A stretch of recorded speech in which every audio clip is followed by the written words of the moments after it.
Œuvre de Maria Valtorta, tome 2, chapitre 101, intitulé La guérison de Jérusa à Doko. Vision du 19 mars 1945. Je vois Jésus, aux premières lueurs du jour d'un hiver bien avancé, entrer dans la petite ville de Doko et demander à un passant matinal où habite Marianne, la vieille mère dont la bru est mourante. Marianne, la veuve de Lévi, la belle-mère de Jérusa, femme de Josias? Oui, c'est bien elle. Regarde, homme. Au bout de cette rue, il y a une place, et au coin, il y a une fontaine, d'où partent 3 chemins. Prends celui qui a un palmier au milieu et marche encore 100 pas. Tu trouveras un fossé. Suis-le jusqu'au pont de bois. Passe-le et tu verras une ruelle couverte. Tu la suis. Quand il n'y a plus de route ni de toit, car elle débouche sur une place, tu es arrivé. La maison de Marianne est dorée par la vétusté. Avec les frais qu'ils ont, ils ne peuvent le remettre en état. Ne te trompe pas. Adieu. Tu viens de loin? Pas trop. Mais tu es galiléen? Oui. Et ceci, tu viens pour la fête? Ce sont des amis. Adieu, homme. Que la paix soit avec toi. Jésus laisse en plan le bavard, qui n'est plus pressé. Il prend le chemin indiqué, suivi par les apôtres. Ils arrivent à la petite place. Il s'agit en fait d'un bout de terrain boueux, avec au centre un grand chêne qui a poussé là, tout seul, et qui, je suppose, donne en été une ombre agréable. Pour l'heure, il est plutôt triste, avec son fouillis de branches noirâtres au-dessus des pauvres maisons auxquelles il enlève lumière et soleil. La maison de Marianne est la plus misérable. Elle est large et basse, mais tellement négligée. La porte est toute rapiécée pour couvrir les fissures du bois vétuste. Une petite fenêtre sans rideau présente sa noire ouverture, comme une orbite privée de son œil. Jésus frappe à la porte.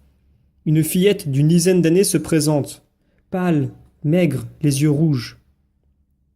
Tu es la petite fille de Marianne? Dis à ta grand-mère que Jésus est ici. L'enfant pousse un cri et s'enfuit en criant à haute voix. La vieille femme accourt, suivie de 6 bambins, sans compter la fillette de tout à l'heure. Le plus grand paraît être son jumeau. Les derniers, 2 petits garçons sans chaussures et chétifs, s'agrippent aux vêtements de la vieille et savent à peine marcher. Oh, tu es venu! Enfant, vénérez le Messie! Tu arrives à temps dans ma pauvre maison. Ma belle-fille est mourante. Ne pleurez pas, mes petits, qu'elle ne vous entende pas. Pauvre enfant! Les fillettes sont épuisées par les veilles, car j'ai tout à faire et je ne tiens plus debout. Je tombe de sommeil. Il y a des mois que je ne vais plus me coucher. À présent, je dors sur un siège près d'elle et des enfants. Mais elles sont petites et elles en souffrent. Ces garçons vont faire du bois pour alimenter le feu. Ils en vendent aussi pour avoir du pain. Ils n'en peuvent plus. Des pauvres petits. Mais ce qui nous tue, ce n'est pas la fatigue. C'est de la voir mourir. Ne pleurez pas. Nous avons Jésus. Oui, ne pleurez pas. Votre maman va guérir. Votre père reviendra. Vous n'aurez plus tant de dépenses ni une telle faim. Ceux-ci, ce sont les 2 derniers? Oui, Seigneur. Ma faible belle-fille a accouché 3 fois de jumeaux, et son sein est devenu malade. Trop pour les uns, et rien pour les autres, marmonne Pierre dans sa barbe. Puis il prend un enfant et lui donne une pomme pour le faire taire. L'autre aussi lui en demande une, et Pierre le satisfait. Jésus, accompagné par la vieille femme, traverse l'atrium, puis une cour, et monte l'escalier pour entrer dans une pièce où gémit une femme, jeune encore mais squelettique. C'est le Messie, Jérusa. Désormais tu ne vas plus souffrir. Tu vois, il est venu pour de bon. Isaac ne ment jamais. Il l'a dit. Crois donc, car s'il est venu, il peut aussi te guérir. Oui, bonne mère. Oui, mon Seigneur. Mais si tu ne peux me guérir, du moins fais-moi mourir. J'ai des chiens dans ma poitrine. La bouche de mes enfants, auxquels j'ai donné du doux lait, m'a apporté feu et amertume. Je souffre tant, Seigneur. Je coûte tant. Mon mari travaille au loin pour gagner notre pain. Sa vieille mère s'épuise, et moi qui meurs. À qui iront mes enfants quand ce mal m'aura fait mourir et qu'elle succombera à ses efforts épuisants? Pour les oiseaux, il y a Dieu. Il en est de même pour les petits de l'homme. Mais tu ne vas pas mourir. C'est ici que tu as si mal? Jésus va poser la main sur le sein enveloppé de bandes. Ne me touche pas, n'augmente pas ma souffrance, hurle la malheureuse. Mais Jésus pose délicatement sa longue main sur la poitrine malade.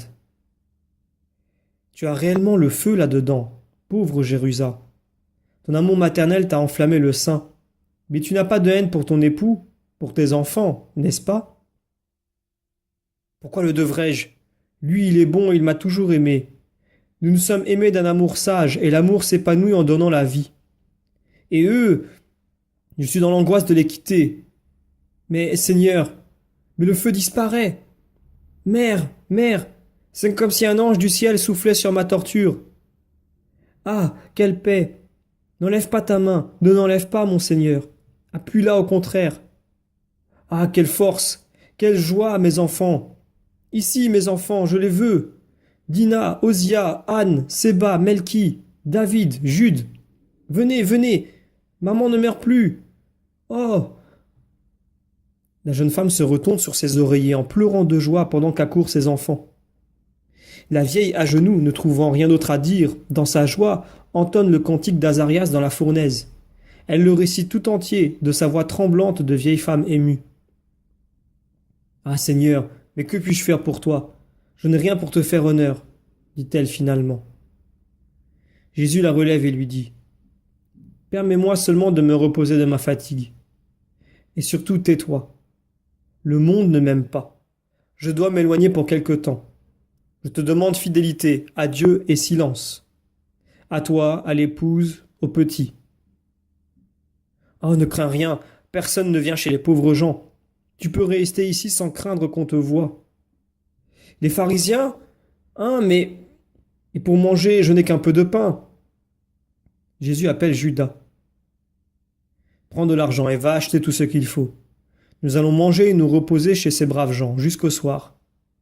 Va et tais-toi. Puis il s'adresse à la femme qui l'a guéri. Enlève tes pansements, lève-toi, aime ta belle-mère et réjouis-toi. Dieu t'a fait grâce pour récompenser tes vertus d'épouse. Nous allons rompre le pain ensemble, car aujourd'hui, le Seigneur Très-Haut est dans ta maison et il convient de le célébrer en lui faisant fête. Jésus sort, rejoignant Judas qui va sortir. Fais des courses abondantes, qu'il en ait encore pour les jours qui viennent. Nous ne manquons de rien chez Lazare. Oui, maître, et si tu permets, j'ai de l'argent à moi. J'ai fait vœu de l'offrir pour te sauver des ennemis. Je le change en pain. Mieux vaut que cela serve à ses frères en Dieu qu'aux gueules du temple. Tu permets? L'or a toujours été pour moi un serpent. Je ne veux plus éprouver sa fascination. Car je me sens si bien maintenant que je suis bon. Je me sens libre et je suis heureux. Fais comme tu veux, Judas, et que le Seigneur te donne la paix. Jésus rejoint ses disciples pendant que Judas sort, et tout prend fin.